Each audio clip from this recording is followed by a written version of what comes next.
সকালবেলা গিয়েছিলাম ইনচাপ restaurant, Sylhet Dakshin Surma Pabna point. ইনচাপ restaurant চা খাইতে দেখি পাশে আমার এক দোকানদার ভাই ভাত খা সজলদা আমার জন্য চার অর্ডার দিল, ভাই চা খান। চার জন্য বসলাম, এখন চা আসতেছে, একটু সময় লাগতেছে।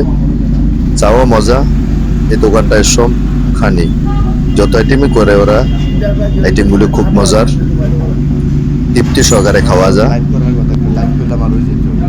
সার অর্ডার দেওয়া হয়ে গেছে অলরেডি, চা আসবে। বললাম ভাই একটু পানি দাও,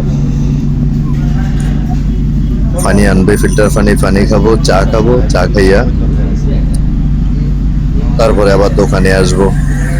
আর ওইদিকে আমার সজলদা খুব তৃপ্তি সহকারে, খুব মজা সেই